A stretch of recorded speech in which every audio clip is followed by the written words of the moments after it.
Hey friends, how are you? It's Mr. McKinney here with Mr. McKinney's Historic Houston. Exciting for our show today because we have with us the one and only Daniel E Monsanto. Here he is. He wrote the book, by the way. Check this out, on Houston through history through postcards. This is part of the postcard series. Look at this book. It's exciting because it's full of amazing, rare postcards that you're going to get to see today. These are some ones from some really famous hotels here in Houston. And people don't realize the amount of hotels. We've been a hospitality city since really 1837 when Benjamin Fort Smith had the very first hotel here in Houston. But the book is amazing, and the author is here with us in studio. We're so excited to once again have Daniel Monsanto a little bit later on in the show.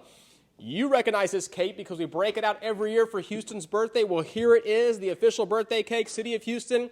We didn't have our big fancy party like we normally have every year, but we had a small gathering. You might have saw the photo with Allison Bell and I celebrating Houston's 184th birthday here at the Heritage Site like we've done every year since, well, actually earlier than 2016, but we're excited to be able to honor that 184 years ago. What a great way to celebrate a legacy. We've all benefited from Houston in some way, shape, or form, and guess what? It's time to give back thanks and remember all the great things that we've learned here as this amazing city has grown with us. And you probably remember our last guest speaker was the one and only Mike Acosta. He was on the show last time we had a show, and these are some of the items, by the way, that you're going to win because today we're actually going to unveil all the winners from earlier, from last week. And then, of course, Mr. Monsanto is going to have some great questions for y'all, too. So stay tuned to the question portion at the very end of the show so you can learn all about Houston history, but also remember what you learned, too. Okay, here we go. Let's get started. So every single week we do talk about things that are happening here in Houston. Before we do that, I want to make sure we mention our awesome brand new space. You saw it earlier when we first started the show. Here it is. Here is the inside of our brand new studio, courtesy of our awesome, amazing partners over at Kirksey Gregg Productions. Kirksey Gregg is actually on our board here at the Heritage Society, and we're so blessed to be able to have him because he, along with his company, has designed this amazing space for us, and we're grateful to have it. They do this for a living. It's what they've been doing for decades now. Not just floor design, but also amazing productions. You might recognize them from their amazing work over at the Bayou Place at the ballroom over there. So we're excited to be able to have Kirksey Gregg Productions do this great studio for us. We love to mention her because she's one of our favorites, by the way. She is back on September 30th, the one and only Kimber Fountain. Author and Galveston historian Kimber Fountain is going to be joining us on the show September 30th. And what's really exciting is she's going to talk about today, 120 years ago. Guess what happened, you lovely historians? You know what happened. 120 years ago today, the Galveston storm, the great storm of 1900 happened on yesterday and today. We had over 8,000 to 12,000 lives have been claimed with that very interesting storm, right? That was a big deal. And it still, by the way, to this day, is the largest natural disaster in regards to human casualties. So we are celebrating that with Kimber Fountain. Her book, The Galveston Chronicles, is going to be featured on our talk September 30th. And we were telling you about this now because she's offering a special of free shipping all the way until September 20th. So you've got only a few weeks to get your books ordered and have them in time to hear our awesome lecture, once again with the one and only Kimber Fountain. A dynamic speaker, you guys remember her, you love her. Kimber Fountain is going to be back with us. There's a promo code, by the way, promo code CWAL120. That promo code CWAL20 is going to get you free shipping. You've got to go to her site, though. kimberfountain.square.site will get you a copy of her book, autographed and signed, shipped directly from the author herself. So that's the best way for you to get the book from her. And with that promo code CWAL120, you'll get a copy of the book with free shipping. By the way, she's also extending that to her other amazing titles, the Galveston Red Light District and the Macios, the Free State of Galveston, an authorized biography. All three of these books are available. You don't have to get them all three, but if you'd like to, she'll include those with the free shipping as well when you purchase a book with CWAL120 as the promo code. Hey, I want to make sure we thank our amazing Mike Acosta who joined us. He is with the Houston Astros Ball Club, their official historian and authentication manager. Thank you so much, Michael Acosta, for joining us. Mike Acosta did a great job, talked about early baseball history and the Astros themselves. And if you missed the show, by the way, if you missed the show, you can still check it out on YouTube because that's where we have all of our past episodes logged in. You can check out this show, by the way, tomorrow. It'll be available on YouTube. Super important. By the way, our other videos are also available on YouTube as well. Let me give you an example. We have with us videos about the actual homes. You can tour some of the houses, videos about architecture history, videos about historical tours, African-American history, all available on our Facebook page. By the way, we only have 216 subscribers. We need your help. If you have a Google account, you have a YouTube account. They're linked. Super easy to go on to YouTube and hit that subscribe button so we can get more subscribers for our awesome page, the Heritage Society, to see local videos and content about Houston history. That makes a big difference to us, and also you'll learn something new about Houston, so everybody wins. By the way, speaking of free opportunities, I want you to like and follow Mr. McKinney's Historic Houston and the Houston History Bus because the weather is starting to get cooler now, and we're going to be offering free tours on board our open-air bus in the month of October. The first 2 weeks of October, we've got a free tour on board the bus. We're doing 50% capacity, masks are required, but you get to go out there on the bus and learn about Houston history for free when you like and follow our pages. So do not miss out. Facebook, Instagram, and Twitter, Mr. McKinney's Historic Houston and the Houston History Bus to learn about these free tours, okay? First 2 weeks of October. The last 2 weeks we're doing Haunted Houston tours, which is a whole other story. By the way, George Slaughter, the one and only George Slaughter, is going to be joining us on the Houston Hour with Mr. McKinney and Paige Myrick. It's going to be happening tomorrow, Thursday at 3 o'clock on KPFT 90.1. It's my regular show that I have called the Houston Hour, so don't miss out. George Slaughter is going to be talking about Spring Branch history. His newest book that's coming out, it's already out, by the way, but his talk is going to be coming out here at the Heritage Society on September 9th. So he's our next speaker, by the way. But earlier, which is tomorrow, he's going to be on the live radio show with us. So don't miss out the live radio show and learn about him. Once again, stay tuned because Daniel E Monsanto, the author of the Houston book focused on postcards, is coming to us very, very shortly. But first, we have with us the executive director for the Heritage Society. Here she is, the one and only Allison Ayers Bell, executive director. Allison, say hello to the audience. Hello again. Thank you for having us back. Well, yes, so here we go. Let's talk about what's going on at the Heritage Society. Sure. So, of course, we've mentioned this before. We have a fabulous exhibit right now on the 100 years of the women's right to vote, and it is on up until March 31st. We've got some merchandise online as well. We have a virtual tour that is really getting a lot of hits on the virtual tour. It's only $5, and you get a 50-page booklet with it to read all the panels. Yeah. And what else is going on? And let's see, this is the beautiful exhibit. So that's when you buy the virtual tour, you will follow these circles along and you will get to read all of, like I said, all the different panels. So it's a really great opportunity. But of course we're open and we love to have visitors in our museum, and we miss seeing a lot of people, but we understand because of COVID, not many people are out, but we are practicing social distance in our museum. It's open 3 days a week, Wednesdays, Thursdays, and Fridays. So you can always come in between 10 and 4, and believe me, it won't be crowded, so you don't need to worry about plenty getting of too space close to space out. Yes. And this is a wonderful exhibit because it covers really women's suffrage, right? Yes, It covers yes. how many years of suffrage? 72 years plus. Yes. But really, this exhibit goes back, to the start of it all the way until, and it focuses on what women? The suffragist women. But yes. the what? Houston women. Oh, I'm sorry. Yes, of course. Our exhibit is about the Houston Yes. women. And so we've got the national leaders here, but then all these women where you'll see the little symbol of Texas and Houston are Houston suffragists. And things like Julia Idison's dress we have Julia on loan Idison's from the San dress. Jacinto Museum. Yes. That our buddy Nancy Birch wore, she said a couple of years ago. Oh, that's right. At an event, too. She's probably watching again. She probably is watching. She's one of our past winners for lots of prizes, Yes, too. yes. But this is a great exhibit that focuses on Houston women. And that's important because, we've heard the national stories. You all know who Susan B. Anthony is. You know all the other names and the greats. But what about the local women like Annette Finnegan? Hortense Ward. All these women that went out there and did it from a local level. So that's what we love about it. Now, tell the folks who the co-curators are on this awesome project. Sure. Our co-curators are Betty Chapman and Ann Sloan, local historians. Each have written several books. They're fascinating to listen to. Betty already gave a lecture back in August on her portion. Ann Sloan, I believe, is going to end the lecture series in March.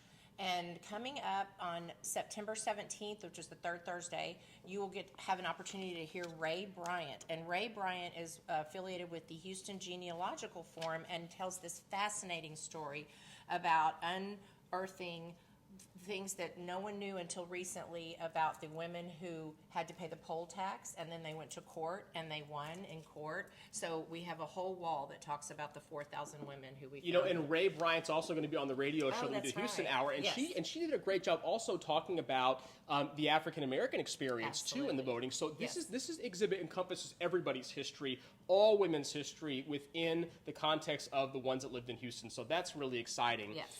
Hey, prize is our favorite prize part. time. Here we go. Here we go. Oh, and there's the wonderful, yes, Micah Micah Costa. Costa with an he brought all these jerseys. I hope you all got to watch, or you can tune in on YouTube. My brother watched it long distance from Austin because he's a huge Astros fan, so he thought it was fascinating. And if you stay to the end, by the way, that's how you get these prizes, That's because right. if you stay to the end, that's how you learn about what's going on. So, again, we talked about the history of the Astrodome. We talked about the baseball club itself. Let's talk about our first question. Okay, so the first question, what was the new name of the Houston Buffs when they moved and expanded to Oklahoma City? And the answer of the, oh my gosh, look how cute. Answer is the 89ers. Do we have a winner? Oh, Chris Boyd. That name sounds familiar. Yeah. Chris Boyd. Chris Okay. Boyd. Okay, he's a winner, so You're there a you go, winner, Chris Chris. Boyd. The next question. Which founder got the ball rolling by bringing the other founders in? That's an interesting outfit. And the answer, George Kirksey. There you go. And the winner is Susanna Carty. I hope I pronounced that right, Susanna. Is this the last question? Or one There's more? two more. Three more. What was the special event held out in Los Angeles and San Francisco when the Houston Sports Association wanted to visit the Dodgers and the Giants to see how they put together a stadium deal? And you have a hint. It was a tour. What was the tour called? Answer. Rain or Shine Tour. That was the name of the actual tour, and the winner is... And the winner is Chris Boyd. Hello. Man. You were paying attention, Chris. You're Astros baseball fan. couple He of sure prizes. was. Way to go. Look at that. Okay, here we go. Another question. What year did we start the renovation that caused us to lose the scoreboard? I remember the scoreboard growing Yeah, up. that scoreboard the was best iconic. part. It was one of the best parts of going to the game if you were a little kid. Yes. And there we go. What is the answer? 1988. And the winner is... Dan Maxey. Dan Maxey, you're the winner. There he is, Bud Adams. He's the reason why we had that renovation. Remember, he was going to leave. Oh, He threatened to that's go. right. And then what happened later anyway? He left. Oh, man. Okay. Here we go. What was the first game day for the Astros in the Astrodome? First game day, the actual game day. It's pretty important in Houston history. It is... April 9th, 1965. And who got it right? Let's see the winners. Oh my, it's a tie. This has never happened before. What do we have to get more prizes? We'll cut the prize in half, I guess. We'll just, no, we won't do that. It's a jersey. We're going to cut it in half. Yeah, we're going to cut it in half. The answer is 1965, April 9th, 1965, and the winners are... Chris Boyd again and Susanna again. Oh my. You see, they paid attention. They were paying attention and they were competing with each other. So do not miss out, because we're going to have some really good questions coming up. Okay, so again, Daniel Monsanto is going to ask you 5 questions at the end of the show based on his lecture today, so you've got to pay attention, okay? They'll be easy questions you know the answer to, because you're going to pay attention and watch the show, so there you go. Thank you so much, Allison Bell. And I just have to give you a Sure. shout out. I know you've been so busy, but I have to tell you, I went on one of your tours last week downtown with a couple of girlfriends and an open air bus, and we got to bring wine, and we had a blast, and it was beautiful, and they all called to thank me and to thank you. So well, that's very kind, thank you know, you. and Yes. I'm so happy the weather is getting cooler outside, because we as all Houstonians and Texans, we like it when it gets cool. There's actually a cool front coming in town next week. So the first 2 weeks of October, free tours on board the open air bus when you go to MrMcKinney.com and when you like and follow our social media page. That's so important to us, okay? All right, anything else? We'd love for more members. We love our members. If you all get a chance, you can join online. We've just recently revamped. You get lots of benefits that you can read about. You can watch that virtual tour for free. You can watch all of the lectures for free. So we love new members. So please go online. Thank you so much. Thank you. And we've had great success with people actually signing up because of the show. So thank you to all those folks who've been tuning in. We do appreciate it. Well, This is the fun moment you've all been waiting for. We do want to introduce our guests. I do also, by the way, want to say these are the books we had earlier, by the way, the Galveston Chronicles. That's Kimber Fountain's book. I forgot to hold this up. I was too busy. But there it is. And then the Spring Branch history book that George Slaughter wrote. These are all available at Walgreens, Acadia, and Amazon, of course. But make sure that you, get that book from Kimber Fountain early so you can be excited and follow us on the tour. Well, let's get him on board the show. The one and only Daniel Monsanto, come on down. Here he is, the author of the book, Houston, the part of the Postcard series. Say hello. How is everyone doing tonight? Well, sit on down. We're going to get started. Here we go. We're just going to get a little situated. Fantastic. Well, it is an honor to have you on the show because, like I said, your book has been able to bring people excitement about the postcard world. There aren't very many books. In fact, probably the last book was Joy Lent's book, right? And that was like 83. That's correct. Wow. So this is exciting. Let's do this. Let's start out with the basics, really. Daniel, tell people how you got started with this book. Because I know that you were the past president for the Houston Area Postcard Association, or Club, right? I was indeed, yes, for I think 2 to 3 years. I was. Look at that. The book actually came about, I'm not quite sure how Arcadia Publishing got my information. I think somebody just called him and said, this guy has a pretty extensive collection, and give him a call and see if he would be interested. So what we ended up doing was getting together with one of their editors. We met, looked at some of the collection that I had at the time. They basically were blown away by that and said, we'd really like it if you did this for us. We're looking for new material, especially for your part of the country. So there it was, and it had always been something in the back of my mind I wanted to do, just wasn't quite sure how, and they made that possible. So that's more or less how it came to be. Awesome. And then talk a little bit about the Houston Area Postcard Club. I mean, because I know there's also events and opportunities, not now because of COVID, but how big is the card club collection here in Houston? The collectors, how exciting are they? How big is it? So the Houston Postcard Club has gone through kind of a metamorphosis. At one time, when our hobby was a lot more, I think, popular as far as collecting goes, we probably had upwards of 40 to 50 members, if not more. And our show was one of the biggest regional collecting type events of its nature. As time has gone on, obviously some of our dealers have passed away, some of our collectors have passed away. So it's a little more of a cottage industry now. It's probably about half the size it was, if not maybe less. But it's been around in some form or fashion for well over 40 years, if I'm not mistaken. And the current club, I know, has a pretty active little membership group. There's also a club in Tomball as well. So the two clubs together probably encompass 40 to 50 active collectors, maybe more. So that's more or less how that has come to be.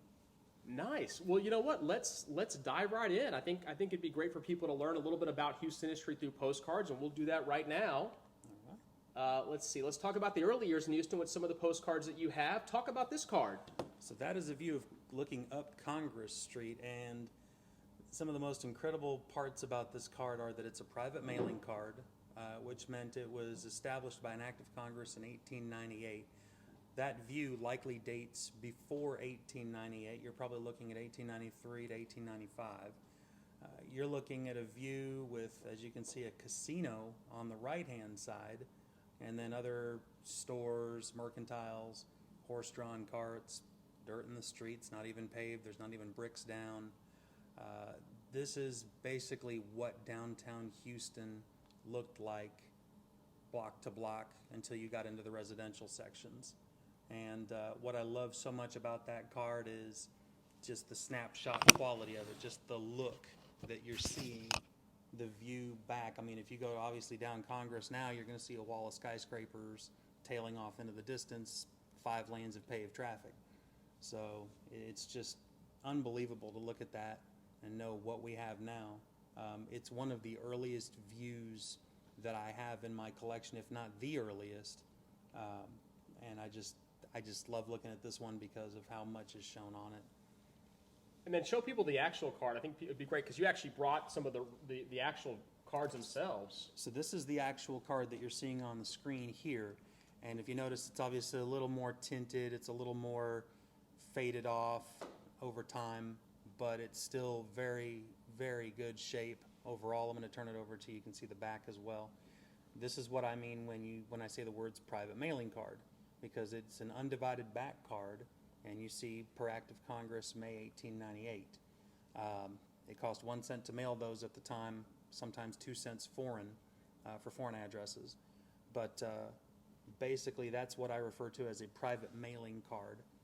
The other thing to take note of is back in that time, you could not write personal messages on the back of the card. The back was strictly reserved for an address only. Your message was to fit here in the margin or somewhere all over the picture. When you see cards like this that have been postally used, you'll see writing all over the place in the margins, the bottom, but the back was strictly for address only. So that is where they came up with that. Very nice. Now, this particular card, I added it in here because I wanted people to see the City Hall and Market House, the 1904 City Hall, which is really special, but I also wanted people to see just how people wrote on the side of the cards back then, right? And you covered a little bit of that too. You'll see the back of the card, for example, and that's before the divided backs, and let people know once again when the divided back card started. Divided back was essentially from 1901 to 1907. No, I'm sorry, undivided back was 1901 to 1907. Divided back was 1907 to 1915. Excellent. And then talk about this card. So this is a view looking from the roof of the American Brewery, and you're seeing basically the entire skyline of the city. This card is essentially from the same time period as the Congress Avenue card. It is also a private mailer, as you can see, with the white space at the bottom for a message. Of note, you're seeing the old criminal courthouse, I think dead center, and then off to the side is City Hall. There it is. There's the old courthouse. Yep.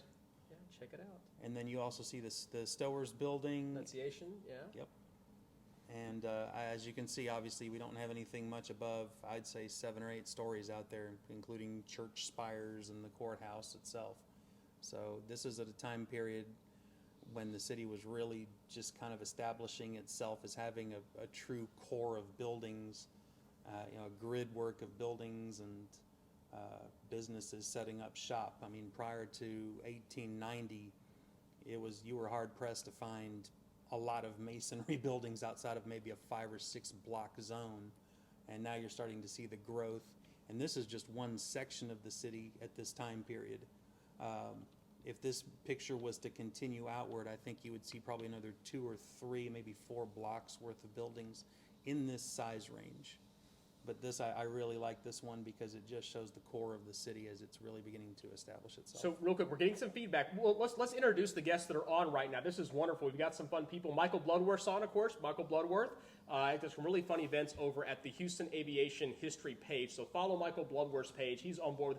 Jill Brooks, our awesome board members on. Terrific exhibit, she says. Barry Scardino Bradley is on. She says louder, by the way. Everyone's saying louder, so we'll just talk a little bit louder. Gotcha. So no problem. That's good feedback. Sandra Lord is on the show. Sandra Lord, we're going to talk about your book towards the end, but Sandra Lord is on with us. She's going to be our awesome speaker on October 9th, October 14th, actually, a day after her birthday. So, yeah, that's the feedback. A little louder. Nancy Birch is on, too. Nancy Birch, you're wonderful. And Lloyd Smith. Okay.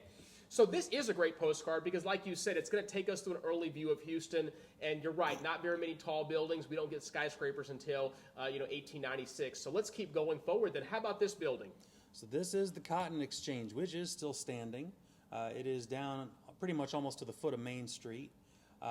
Gorgeous building, about 3 stories tall, I believe, almost 4 in this view. If you notice the ornamentation above the front here, that actually has changed. There are later postcards that show that architectural adornment has been changed in the view. What I really enjoy about this one is it's giving you an environmental look down both streets. You're seeing the surroundings for this building. You're seeing it basically just as it's beginning to densify down Main Street into the 2, 3, 4, and 5-story brick buildings. This one is just one of the most beautiful buildings and that is still standing in the town. I really enjoy walking past it and looking at it.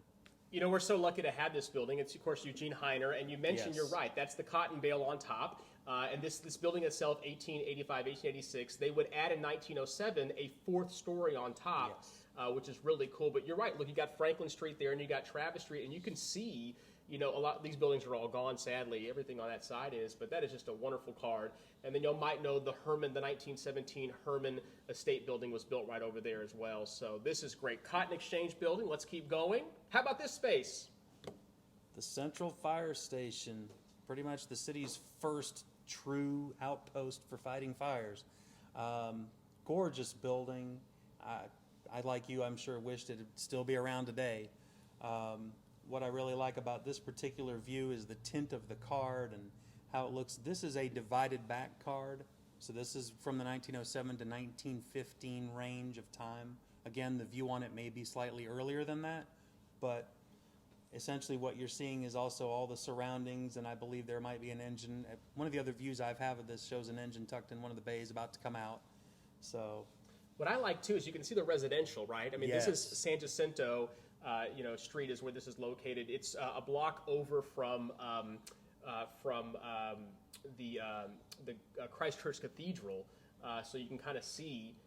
In 1904, I mean, this was, like you said, one of our first real, fire stations that we can be proud of, and made of masonry too. Mm-hmm. So there it is. How about this one? it's a little train station. We know where that is. That is actually. Well, and how appropriate. We just had Mike Acosta. I was just going to say, Mike Come on would the definitely show. know that building very well. That is, of course, our Union Station, which is incorporated into Minute Maid Park, where the Astros play. In this view, this is pretty much just after that building had been completed, maybe 1 to 2 years post. What you're going to notice right off the bat is it's only 3 stories tall in this building. There were at least 2 floors added later on, if I'm not mistaken, maybe more. But You're in right. this, in this view, So you're absolutely right. 2 floors were added on to this 1911 building, and they were added on within 1 year of completion. And that just shows you the level of demand for our Union Station at the time. All the rail traffic that was coming in. And I love this, look, hand-colored, Yep. which is super cool. You can just see some of these old photos that just really pop, once they add a little bit of color to it. But this is a rare card because it's before they added those additions that we know it to be. Correct. So, And I'll also say this about the Union Station you're mentioning about the addition of 2 floors. Houston is, you'll see the slogan on some of the early postcards out there, where 17 railroads meet the sea. This was a major rail hub for the area, not just for cotton and lumber and oil, but for passenger traffic and transfers going along the Gulf Coast into places like New Orleans and then farther west out towards Los Angeles. At one time, we really had a major rail footprint, and that's one of the reasons why those extra 2 floors got added so quickly after completion. I also love the fact that this is a Pilat company card. I really love these hand-tinted cards, because the quality of the photograph underneath that is so crisp. The printing quality is so good. And I mean, this is actually one of my favorite types of card. This is also a divided back too. which again means after 1907. Correct. Which is consistent with the 1911 building, obviously. So that's what's great about these, what you do in regards to really dating these cards and finding out all the little hidden nuggets of history, which I think is wonderful. How about this card? That is the lobby of the Brazos Hotel. Now, most of us here in Houston know that some of the main signature hotels of our city have always been the Shamrock, the Rice, the Warwick, which is now Zaza. The Hotel Brazos, or the Brazos Hotel, depending on which area you're looking at, was one of Houston's first signature nationally known hotels. It was right across the street from the old Grand Central Depot, which I don't have a card in today's presentation of, but it was a very big, imposing 4 to 5 story building that stretched over a block. And some of the first mass-published Houston hotel postcards were of the Brazos. And there are many different views of it, showing the atrium, outdoor, the exterior views of it. This particular one I really like because you're not only seeing the interior of the building, you're seeing some folks standing around. You're seeing views of early Houstonians and transient travelers coming through the city. It just has a lot of life to it. It really moves. I like the coloring in that card very much too. That's what attracted me to it. Again, it is a divided back, so 1907 to 1915 range. The view could possibly be earlier. But, seeing the interior of one of these buildings, I will say this, based on what I've experienced over time, for every one interior view of a building on a postcard, I'm finding 10 plus exterior views. So that gives you an idea of how uncommon it is to see an early interior view of any building in the city. And we'll speak a little bit louder because people are still trying to hear us. Hey, Rhonda Barclay, she joined up. Hey, Rhonda, how you doing? My awesome River Oaks buddy, she's on. And, of course, we have with us Bill Bremer, too. Bill says that interior shots are really rare, and he's absolutely right. We don't see a lot of those. So I think it's wonderful that you have one here that people can check out. The Brazos Hotel was also owned by Annette Finnegan's father. And he had a tanning company here in Houston. So the idea, and Annette Finnegan would utilize the hotel to have a lot of her gatherings. So you'll hear about that in the Women's History exhibit. So don't miss that exhibit because you'll learn a lot about Houston history within that one. Thank you, Bill, for tuning in. Thank you so much, too, for those comments. We appreciate that. This is an awesome card, and I am so grateful that Mr. Monsanto is here with us today to be able to share this card. This card is different than the ones that we saw earlier. What makes this card so different? There's a couple things, but talk about one that's pretty obvious. I'm not quite sure where to begin because there are so many awesome things about the card. I'm going to point into it just so that you guys can really see what's going on. This is the Rice Hotel. This is before the third wing is added. This is just after this entire structure has been completed and is almost ready for people to begin using. And one of the key notes you can find out about that right here. What you see here is the construction trailer for the company that was building the Rice Hotel. And obviously it's a two-story house that's been moved onto the street. That is something you just don't see on any type of normally printed postcard. This was very much a happenstance snapshot. And as you can see, there is some etching in the plate telling you what it is and where it is. But seeing that view, that moment just before they're about to complete all of the construction on this hotel and make it ready for use, that's really cool. That's one of those moments where it's a spontaneous moment like Marilyn Monroe walking over the steam grate in New York City. All of a sudden, boom, you have this little vulnerable moment showing a side that most people will not see on a printed card. This particular one is a real photo. So obviously the quantity of produced is a lot less. This will date, in fact, I believe there is a postmark on this one. This dates back to 1913, if I'm not mistaken. Yeah, and that's consistent. The hotel started construction in 1911, and this opened in 1913. Yep. So that's absolutely right. And before the 1926 edition that Alfred Finn would go on to put. But this is a really special card. I also blew this up so you could see the word Majestic Theater, which Jesse H. Jones also owned a block over on Travis. That would later become a variety of other theaters before it ended up encompassing another building around it, the Commerce building around Chamber of Commerce, smaller building around that one by the Chronicle building. But that's a fun photo, and this makes it extremely rare, as you mentioned earlier. I don't think I've ever seen this particular photo, and it's a real photo postcard, which makes it even more rare. There could be, it could be one of a kind, or there could be 5 of them. Depends on how many are printed out at the time. So really, really spectacular. I would say this, based on the way the plate etching is giving you the lettering, I would say there's probably more than 1 or 2 of them floating around, but I would bet I don't think too many of them have survived to this point, and I personally categorize it as a one of a kind. Yeah. I've never seen it since. Wow. Phenomenal. Okay.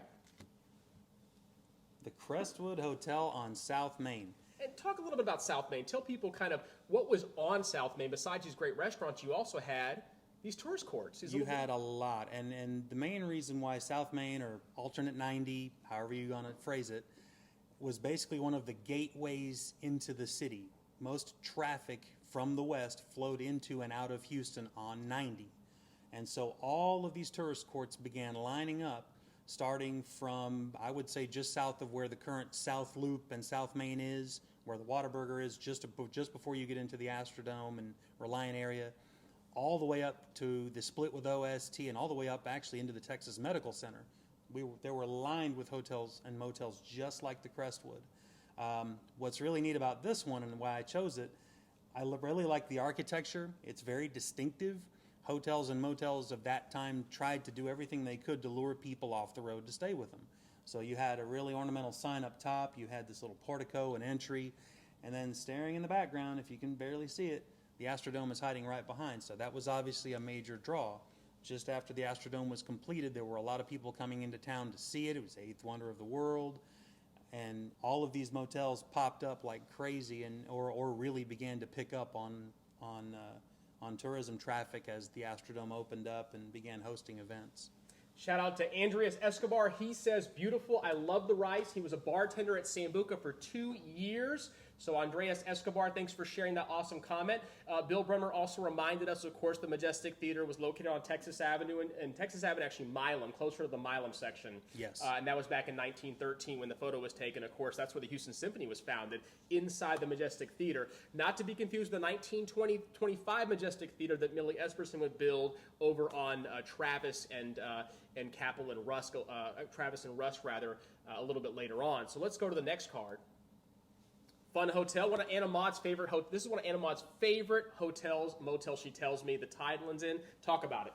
The Tidelands. This was one of the largest motels along South Main, other than, of course, the Shamrock. This basically sprawled for almost 2 blocks worth of space, if not more. Several different annexes built onto it, as well as the nightclub and the restaurant. It was close to Rice Stadium. It was very close to the Texas Medical Center. In fact, I think that property's kind of been co-opted into Rice University, if I'm not mistaken. I may be off on that. But it was a massive, massive series of buildings. I forget what the room count was, but I know it was over 300 rooms. Just sprawling thing, huge swimming pool. As far as from a postcard perspective, this is a chrome card, so this is going to be from 1939 to present. Obviously, this one dates more into the 60s and 70s based on the car parked right there. The Tidelands actually has a lot of different cards made of it. This is, I think, one of the only night views that exists. These were a little more mass-produced. They're a little easier to come by. This is one of the rarer of that group, but I really like it because the sign, the way it pops, the neon, again, they're trying to lure people to come in, to stay with them. Anything that draws attention and traffic is what they were going for. You know, they also had a great nightclub in there as well. People would come just for the entertainment and just to be able to really enjoy some live entertainment. So I've seen some great photos of that over the years. And they would add additional, sections onto it. And this building is sadly gone, but there is a Rice University Texas Medical Center Research Center that's on that site now with a plaque that talks about the Tidelands Motel being on that site. Phil Stewart with Discovered Houston Tours. Phil Stewart just said there was also 2 train stations downtown, and he's right. We have, of course, the 1887 Southern Pacific Rail Depot, and then we also have the MKT Rail Depot, which is just north of University of Houston downtown. So you were right, Phil Stewart. Thank you for bringing that to everyone's attention as well. Let's go to the next card. Speaking of the Shamrock. Speaking of the Shamrock, this is one of those buildings I think that everybody in Houston who's been here a minute still, I think, misses to this day because of the significance that it held in the city. It was basically one of Houston's first primetime close-up moments with the rest of the country. It really was. George McCarthy sinking all that money into this investment, bringing top-quality entertainment to the city. I believe the night it opened, there was a massive amount of gridlock around the hotel that lasted for hours. People couldn't get in or out. This particular view, I think, is going to be dating us into the late 60s, early 70s, if I'm not mistaken. The Shamrock obviously had one of the largest swimming pools in the city, if not the largest. You see some 2-story cabanas that go out to the side, and then, of course, the main building, and then the meeting and banquet halls, as well as parking here to the corner. This hotel, if I'm not mistaken, was demolished in the late 80s, 89, if I'm not mistaken. 87, yeah, 87. June of 87, it was demolished, and the rest is history. It was a parking lot. And now what sits there is appropriately, the DeBakey Center for Health Professions, the school for kids. So that's Correct. Pretty awesome. And then this low-slung building here, I believe, is still standing unless they've finally taken it down. And, of course, you have an ornamental fountain. This is more or less where Holcomb is and where South Main is. All that's left is the parking garage, as many of y'all know. That's all that we see left. They even changed Shamrock Drive. They took the name off and changed it, I think, to Pressler Drive, which is, it's appropriate with the medical center, obviously, but it's really kind of sad that that's been gone. Phil Stewart said that over at the Tidelands, Bob Newhart recorded an album, and he's absolutely right.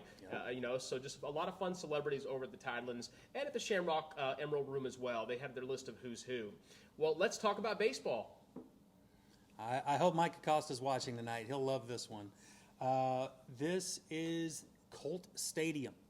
And there are a lot of unique things about this card and what it depicts. Colt Stadium was the temporary home of what became the Houston Astros. They were, of course, first named the Colt 45s.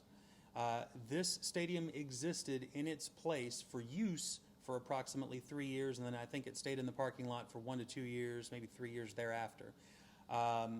The stadium itself obviously is open air. You're seeing true grass playing field instead of AstroTurf because that hadn't come along yet.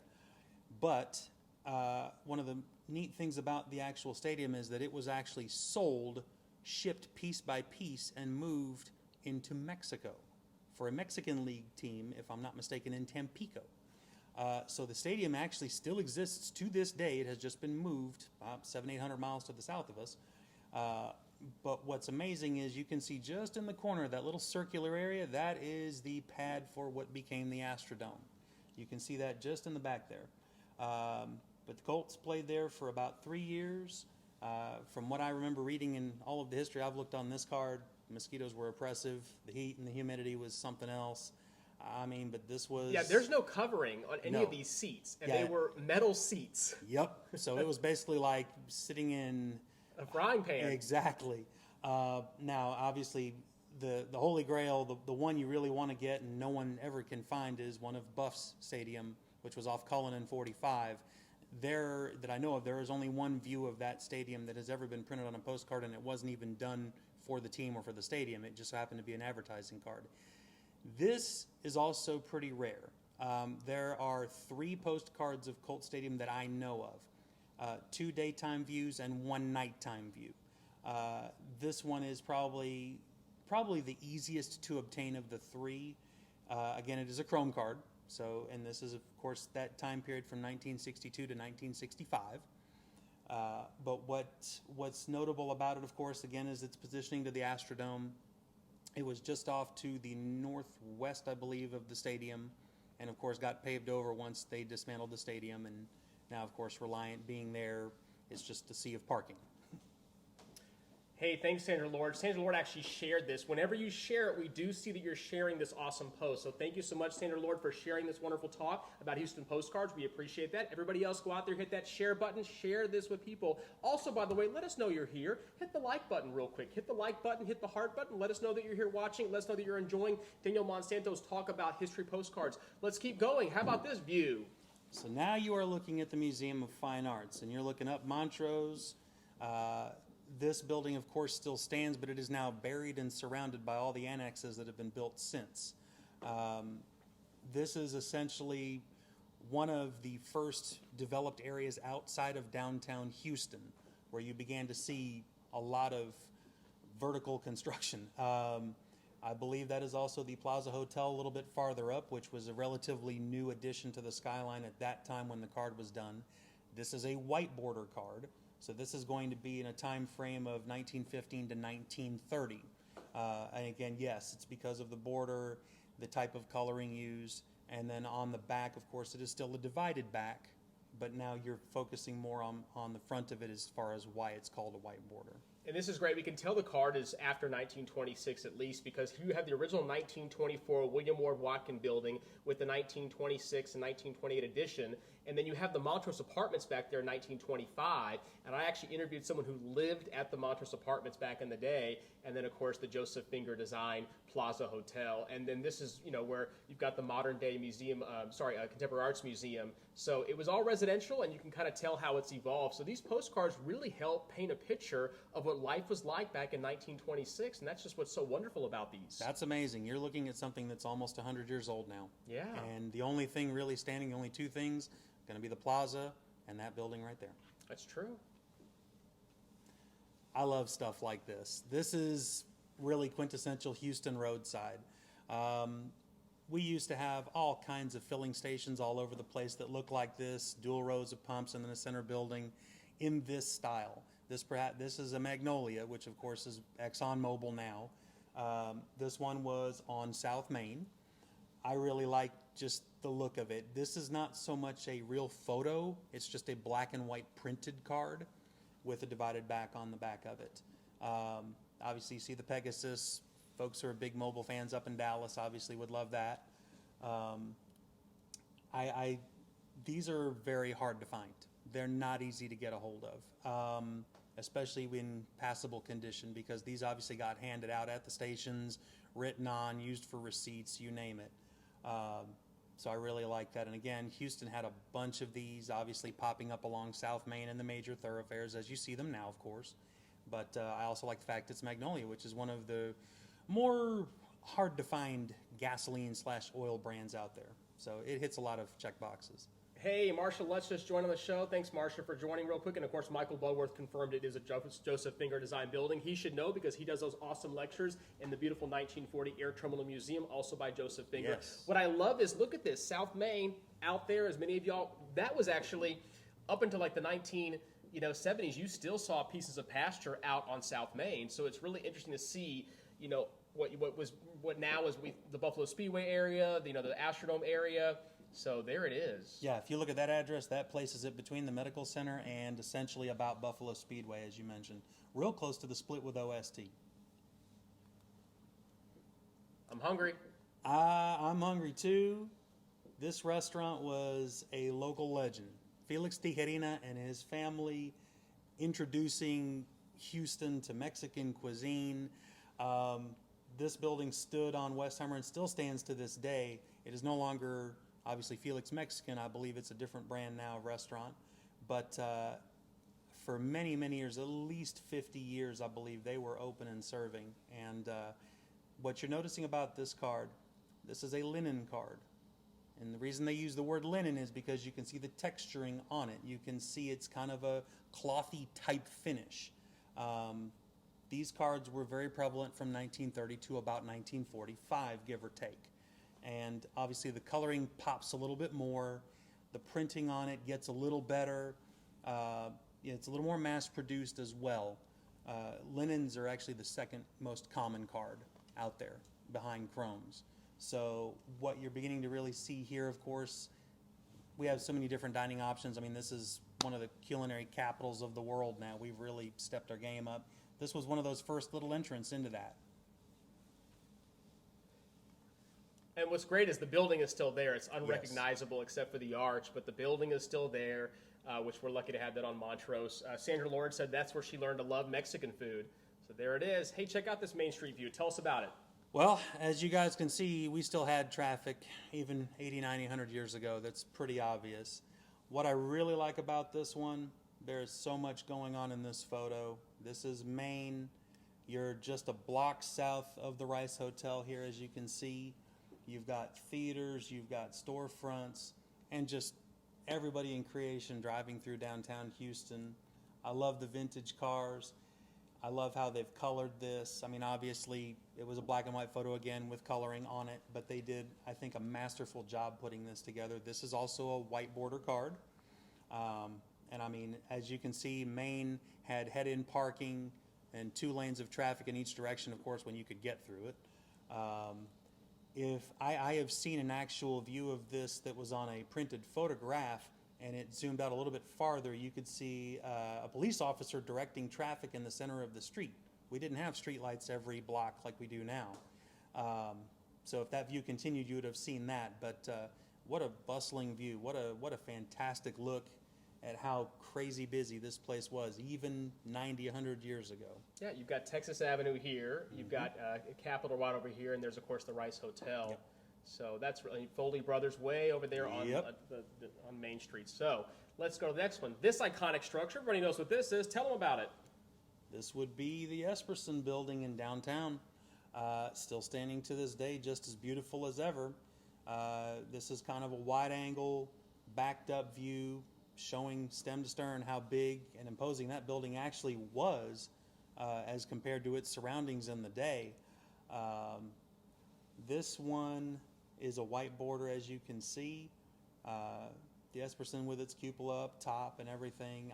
I really like this one too because it's more of a softer image. It's not bold. It doesn't jump out and grab you, but it still is right there and able to have its presence known in the coloring that was used on the card. Foley's unbelievable. I, to this day, still remember as a kid going down into the basement of Foley's with my mom, going to the little bakery and also the kids section that was down there. This is sorely missed, I think, by a lot of people. This was one of Houston's first signature department stores. I mean, obviously the Foley brothers being in town way before this came to be. This building, I believe, came about late 1940s, if I'm not mistaken. 1947, yeah. 1947. 1947. Before they added additional additions on, and they would make it larger, of course. That is correct. And this is also a linen view, as you can see the kind of cross-hatching in the back. Oh, by the way, chime in real quick if you have some great stories about the Foley's, whether it's the windows, whether it's the restaurants that were at Foley's, of course. I know Nancy Birch tells some really fun stories about that too. Sandra Lord says beautiful Neil's Esperson building. She's absolutely right. She knows the tunnels and better than anybody else. And then oh hey, Roman McAllen's on. Hey. Roman McAllen, he is the preservation officer for the city of Houston. So thanks so much, Roman, for joining us. We're going to get him on board the Houston History Bus. He's all about preservation, long history in that as well. Thank you for the work that you and your team does over in the planning department. We appreciate you, Roman. Thank you so much.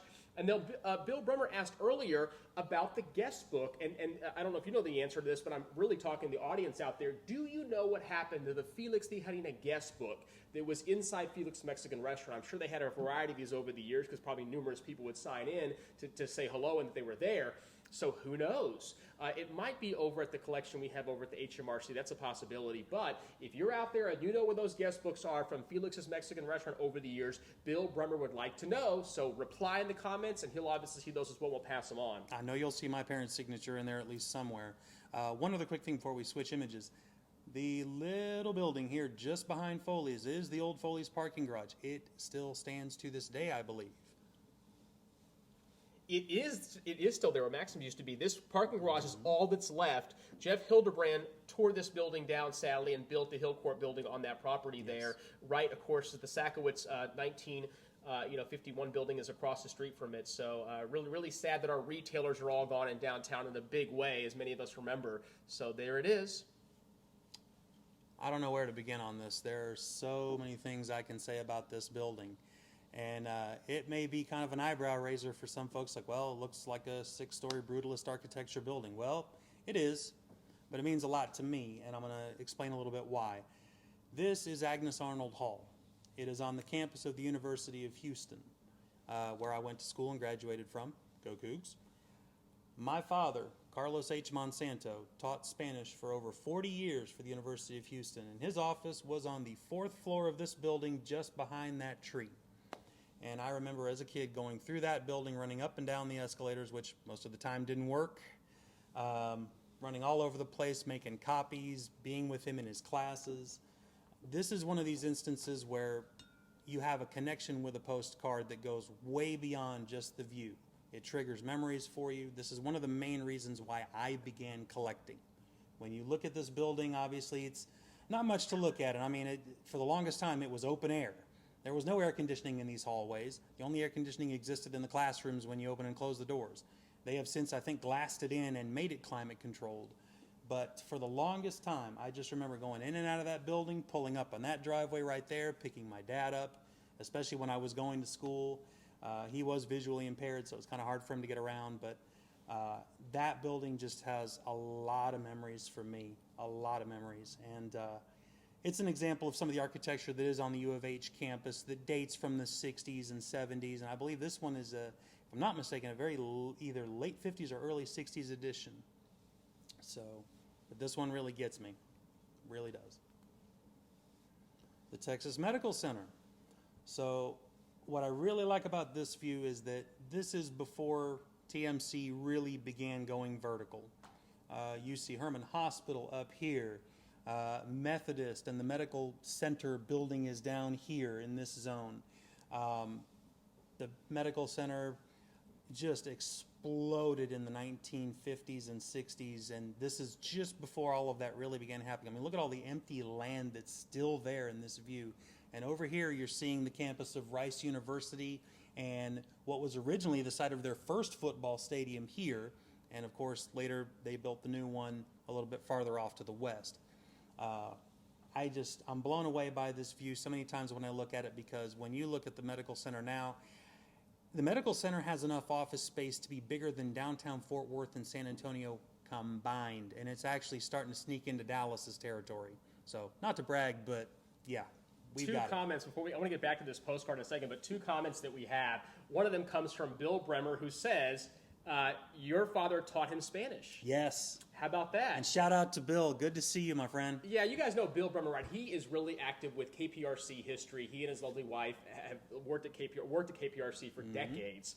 This amazing power couple that really, I learned so much about KPRC history through listening and watching Bill. And so he has a really good page as well. So like and follow him as well. Yes. And then Roman McAllen, the City of Houston Preservation Officer, says, making the connection. Carlos sold Marabamas at the Common Market. I met him back then. Okay, I guess he is absolutely right. My dad, who was originally from Guatemala, used to play a musical instrument called the marimba, which is basically a giant wooden xylophone with little beeswax resonators underneath it. And that is exactly, I believe, what he remembers, because my father used to bring him from Guatemala, set him up, sell him to folks he knew. He used to play in a band with it down in Guatemala when he was a kid.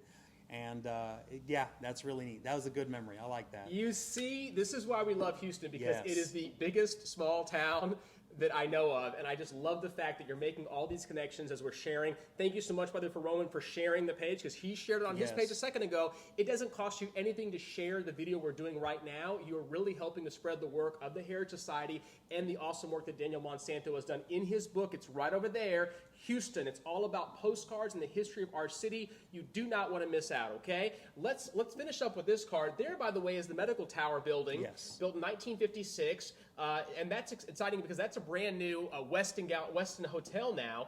There is the Thailands would be right over here. You can kind of Yes. see them peeking out over there as well.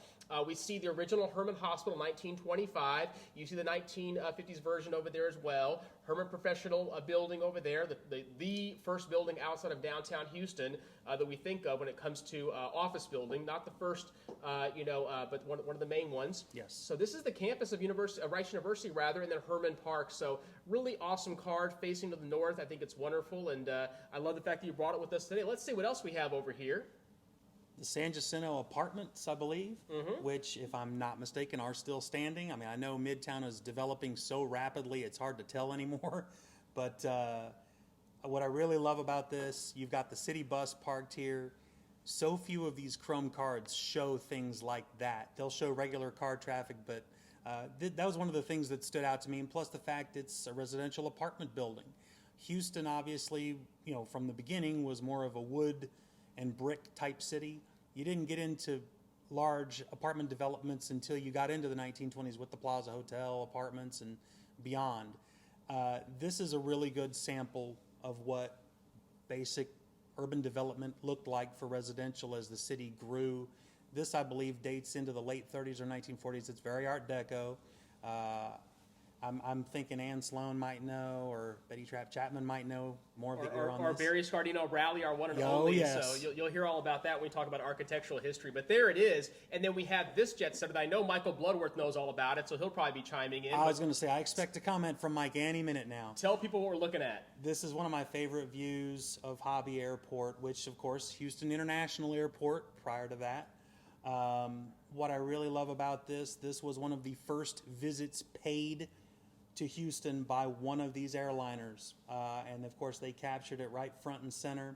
Hobby, of course, has long since been redeveloped. The original terminal building is still there. I know Mike will definitely concur with that. But there is now a center concourse that shoots out of this middle part. And the two arms to the side, the two concourses have long since been demolished.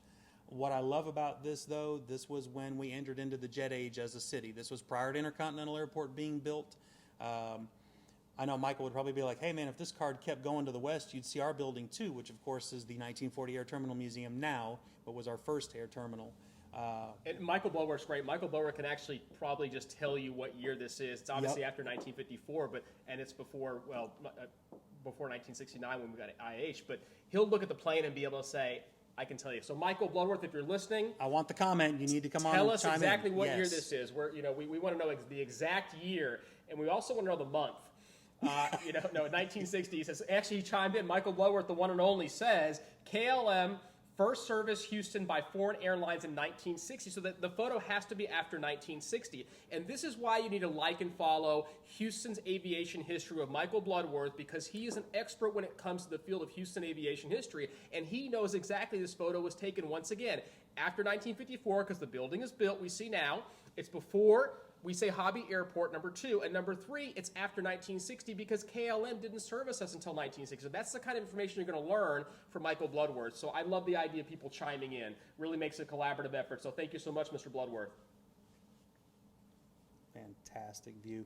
And I will also say this, of course, this is the signature of international air travel, which Houston was an international destination prior to this, but this is showing you large-scale international travel coming into the city now. And this card too. Oh gosh, talk about this. He just passed away.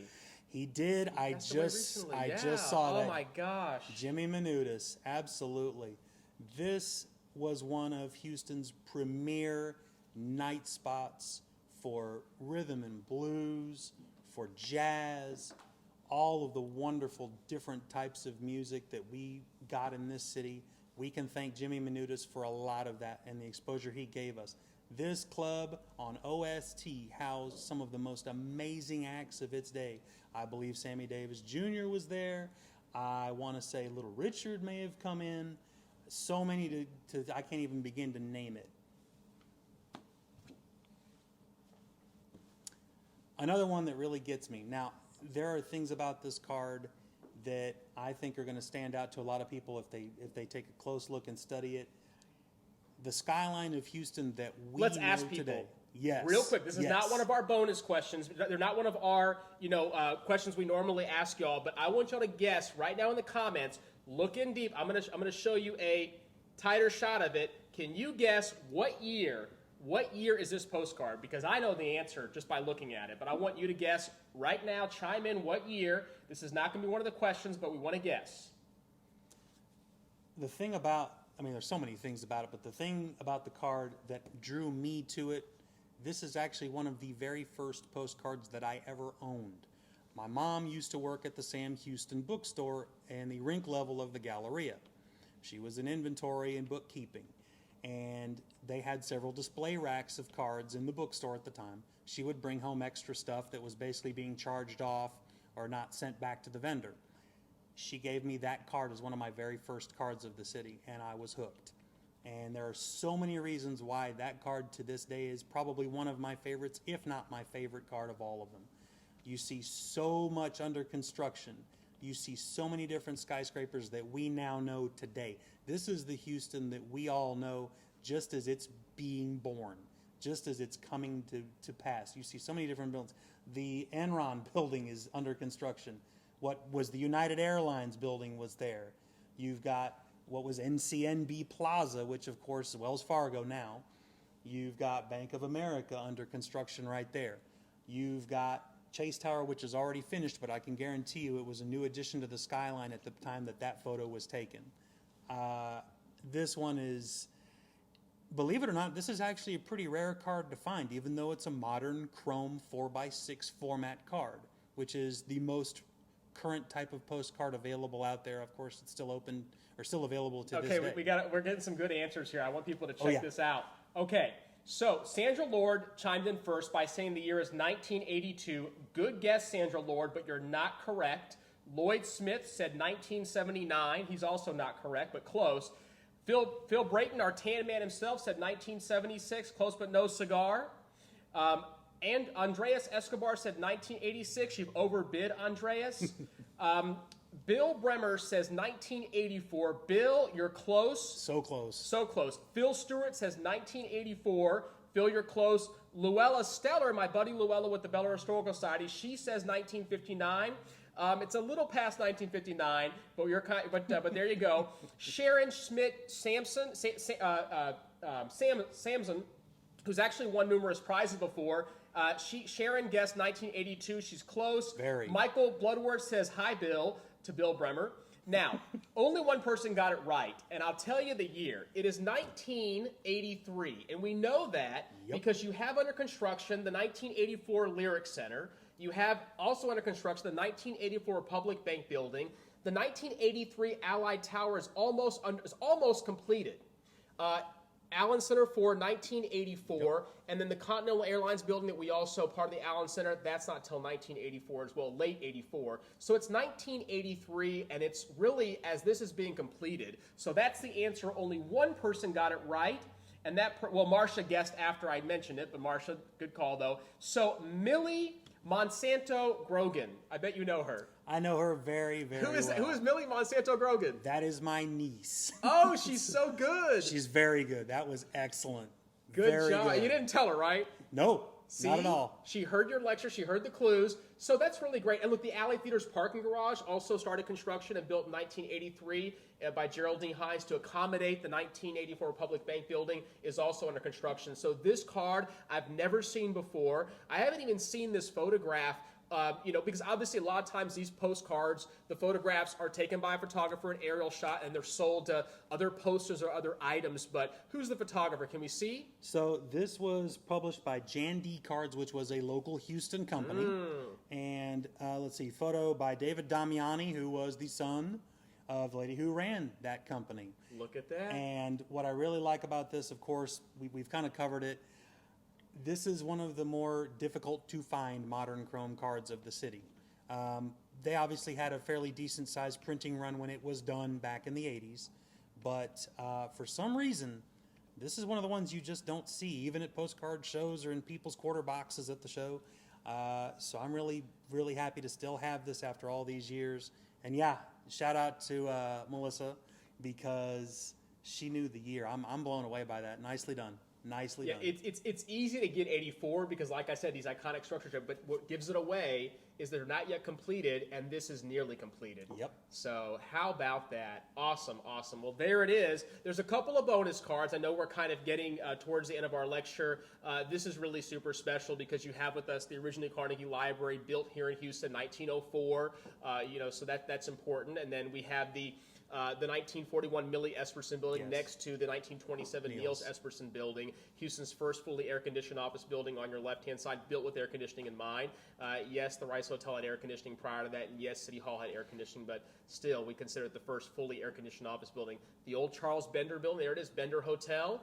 It sadly became the San Jacinto Hotel, and then it was demolished for a parking garage, so we no longer have that there. I'm going through these kind of quickly. These are ones that I added on just to see if we had more time, but we're a little bit out of time, so I just added these on to make sure so they're not part. The author didn't provide this, so I don't want to put them on the spot, but more importantly, I just want to kind of get through them so you can enjoy them real quickly. The 1929 Gulf building over there. This is, of course, the Samuel Fane Carter building, 1910 over there that Sandra Lord had an office at for many years and got to know the people over there. This is fun. This is the Christian Sanitarium in the Houston Heights, but it really is the original Houston Heights Hotel and Convention Center. This is what Oscar Martin Carter built in 1896, and it was significant because it was a way for people to stay in Houston, the Houston Heights rather, while they surveyed their lots or looked for property in the area, and it became a gathering space. So there it is on Ashland and 19th Street.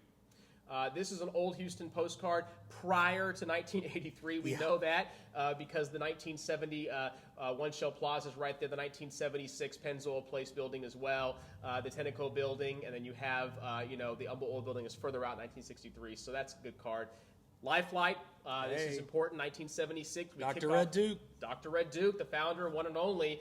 There's, of course, the Warwick Hotel, and it's prior to the 1983 Warwick Towers that are there, so we know it's prior to that. Probably 76 when they first launched it. There's the Rossonian. This is the Rossonian Hotel. Many people get this confused with the Rice Hotel because of the 3 bays. However, this much shorter building is nowhere near the 18 stories of the Rice Hotel. This book is actually covered in detail in Barry Scardino's book that she wrote called Improbable Houston, and we're going to have Barry Scardino Bradley on the show coming up on October 7th, so you'll get to see the blueprints in the inside of this building as well. Justin Ross built this hotel named after himself called the Rossonian, where Julia Idison lived, and also the Espersons lived here as well.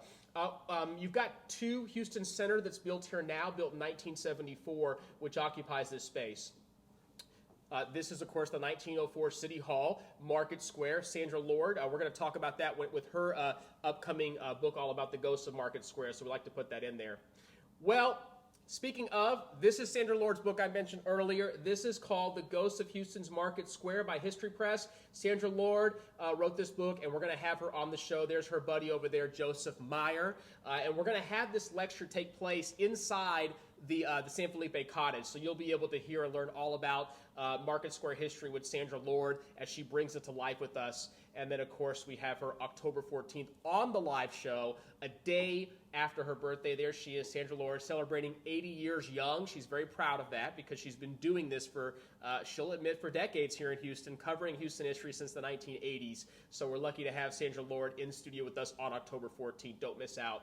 Speaking of great books, my buddy Priscilla T. Graham wrote the book about Camp Logan, the Camp Logan Mutiny. She talks about the history of Camp Logan in her brand new book. You can go to her site, PriscillaTGraham.com. History through the lens. Do not miss out, but learn about Camp Logan history through that. Thank you again to Daniel Monsanto. We greatly appreciate you being here and sharing your knowledge with us. Let's get those questions out, though, because guess what? There's going to be let's do 5 questions, actually. 5 questions. Improbable Metropolis, you're right, Barry Scardino Bradley, and I think I said that, just didn't come off my tongue so quickly. So the Improbable Metropolis is Barry Scardino Bradley's newest book, all about Houston architectural history in detail. You might know her from that blue edition, the newest edition that AIA puts out every single year. Well, guess what? She did something really special for Houstonians. She put it in book format in detail, and that's going to be on our show October 7th. So thank you so much, Barry Scardino Bradley. Let's see. Who else do we have chiming in? Well, 5 questions. Let's start with something we talked about. Give us our very first question, things they would have learned about by hearing us a couple minutes ago. I think we need to talk about Colt Stadium. Okay, so what's your question about Colt Stadium? Where was the stadium moved to? Okay, what city was the stadium moved to? That's question number 1. What city was the actual stadium moved to? Daniel Monsanto, our wonderful speaker, said that earlier, so there you go. What city was it moved to? Question number 2, and you can chime in. Let's see. Who's jumping in? Sandra Lord's jumping in too. So you can go ahead and answer the question, by the way, because we need people to chime in. That's how you win the prizes, is by you chiming in. We've got people still watching the show, so you can right now guess. The question once again, question number 1 was? What city was Colt Stadium disassembled and moved to? Okay. After use here in Houston. Look at that. We got Lloyd jumping in. We have Marcia jumping in. We have Phil Stewart jumping in. A Discover Houston Tours, Phil Stewart jumping in. Great job. Bill Bremer jumped in as well. Bill, give me a call. I've been trying to reach out to you. Give me a call, Bill. Okay, next question. Let's see. How many floors did the original Union Station have upon first completion? Ooh, and that's a tricky one. That's a very tricky one. So here's the deal. Because there was a mezzanine level involved, okay? So if you look at windows, you're going to get a different answer. Do we want to ask that one or ask another one? That's a hard one, but we can ask it, though. I say we ask it Okay. and go off window count. Let's be fair and go off window Okay, we're going count. to go off window count. So you had to remember the original postcard before the addition. This is the 1911 Union Station, okay? How many levels was it based on the windows? So you've got it. We're talking about. So the question really is how many windows were in the original 1911 building in regards to floors? Because it's somewhat of a trick question, so I want people to know that. Okay, Rebecca chimed in. Now, Barry Scardino Bradley chimed in, but again, we were changing that question up, so we got some good answers over here. I'm going to let the windows. Nancy Birch, you're awesome, Nancy Birch. Thanks for tuning in. Nancy Birch, okay, great. Next question, third question, number 3. What was the name of the hotel pictured on South Main with the Astrodome in the background? Okay, this is important. What was the hotel on South Main with the picture of the Astrodome in the background? One of the photos that you showed earlier, right? Mm-hmm. Okay, so you got to pay attention to that. And again, you can watch these videos later on, but let's see who's chiming in right now. No one so far has chimed in, but we're going to see you guys chime in real quick. Say the question again. What was the name of the motel that was located on South Main that I showed on the screen with the Astrodome in the background? I made special note of it when we were showing it, so we'll see. See if y'all can get that one. You see, and his father's a longtime educator, so he's got the bug right there. So he's giving you these test questions. It's time for you guys to rise to the occasion. We've got a couple of people chiming in. Lloyd's chiming in. Rebecca's chiming in. Phil Stewart, the one and only Phil Stewart with Discover Houston Tours. Thanks for chiming in. There he goes. Okay, look at Barry Scardino Bradley. She's watching the show. She's chiming in. Okay, next question, question number 4. You mentioned my dad, so this one goes out to my dad. What was the name of the building on the campus of the University of Houston that I mentioned when that postcard came up? There you go. Okay, let's see who's chiming in. Bill Brummer chimed in earlier about the other question we had. So, Bill, let's see. Bill's probably going to know this one, I'm pretty sure. He's not chiming in. Bill, you're not chiming in, buddy. We got to get you in. You did the other one earlier, but let's see. So say it again real quick.